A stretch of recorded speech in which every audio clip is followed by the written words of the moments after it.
africain, camarades chefs de délégation, bonjour. C'est un honneur pour moi ce matin donc de prendre la parole ici et de vous passer donc le salut fraternel du peuple du pays des hommes intègres. C'est aussi le lieu pour moi, avant tout propos, de rendre grâce à Dieu, Dieu Tout-Puissant qui nous a permis de nous réunir ici ce matin en bonne santé pour parler de l'avenir et du bien-être donc de nos peuples.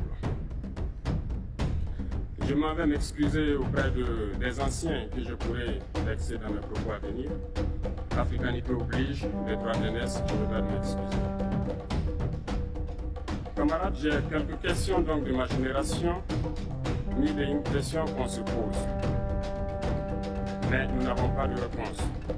Et il se trouve qu'ici, nous pouvons laver donc notre linge sale parce qu'on se sent en famille. On se sent en famille en ce sens que la Russie est une famille aussi pour l'Afrique. C'est une famille parce que nous avons la même histoire.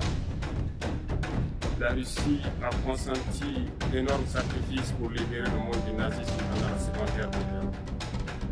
Les peuples africains, nos grands-pères, ont été déportés de force aussi pour aider l'Europe à se débarrasser du nazisme. Nous partageons la même histoire en ce sens que nous sommes les peuples oubliés du monde. Qu'ils soient dans les livres d'histoire, dans les documentaires ou films, on tend donc à balayer le rôle prépondérant qu'a joué la Russie et de l'Afrique dans cette lutte contre le nazisme. Nous sommes ensemble parce que actuellement nous sommes là pour parler de l'avenir de nos peuples, de ce qui va advenir demain, de ce monde libre auquel nous aspirons, de ce monde sans ingérence dans nos affaires internes. Nous avons les mêmes perspectives et je souhaite que ce sommet soit l'occasion donc de pouvoir tisser de très bonnes relations en vue d'un meilleur avenir de nos peuples. Les questions que mes générations se posent sont les suivantes, si je peux me résumer, c'est de ne pas comprendre comment l'Afrique, avec tant de richesses sur notre sol, avec une nature généreuse, de l'eau, du soleil en abondance, l'Afrique est aujourd'hui le continent le plus pauvre. L'Afrique est un continent affamé. Et comment se fait-il que les chefs d'État traversent donc le monde à mendier? Voici les questions que nous nous posons et que nous n'avons pas de réponse jusque-là. Nous avons l'occasion de tisser de nouvelles relations.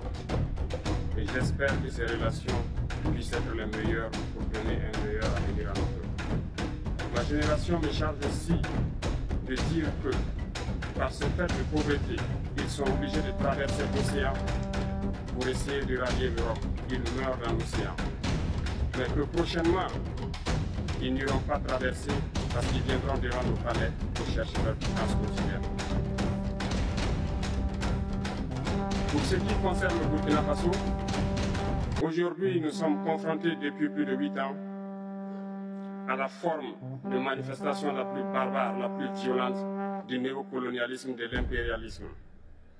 L'esclavage qu'on tend encore à nous imposer. Nos dévanciers nous ont bien appris une chose. L'esclave qui n'est pas capable d'assumer sa révolte ne mérite pas que l'on s'apitoie sur son sort. Nous ne nous apitoyons pas sur nos sorts, on ne demande pas que quelqu'un s'apitoie sur notre sort. Le peuple burkinabé a décidé de lutter contre les terroristes en mesure de relancer son développement. Dans cette lutte, des vaillants peuples, des vaillantes populations se sont engagés à prendre les armes face au terrorisme. Ceux que nous avons affectueusement appelés les VDP, des volontaires. Nous sommes surpris de voir les impérialistes traiter ces VDP de milices et de tout type. C'est décevant. Parce qu'en Europe, lorsque des peuples prennent les armes pour défendre leur patrie, on les traite de patriotes. Nos grands-pères ont été déportés pour sauver l'Europe. Ce n'était pas avec leur consentement, contre leur gré. Et bien au retour, on se rappelle bien qu'à Tcharoy, lorsqu'ils ont voulu revendiquer leur droit élémentaire, ils ont été massacrés. Cela ne fait rien donc.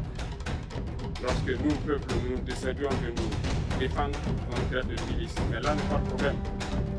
Ce qui est le problème, c'est de voir des chefs d'État africains qui n'apportent rien à ces peuples qui se battent, mais qui chantent la même chose que les impérialistes, en nous traitant de milices, en nous traitant donc d'hommes qui ne respectent pas les droits de l'homme.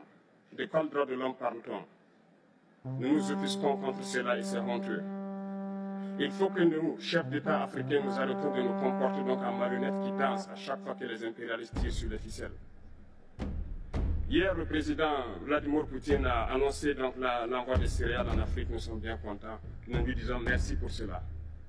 Mais aussi, c'est un message passé à nous, chefs d'État africains, parce qu'au prochain forum, nous ne devrons pas venir ici sans avoir assuré, pour ceux qui ne connaissent pas la guerre, l'autosuffisance alimentaire de nos peuples.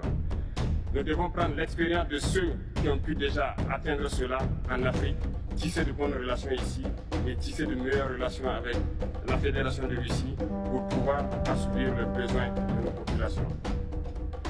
Je ne serai pas peut-être long, le temps est imparti est très court. Nous sommes obligés de nous arrêter à un moment donné. Mais je voudrais terminer en disant que nous devons donc rendre hommage à nos peuples qui se battent.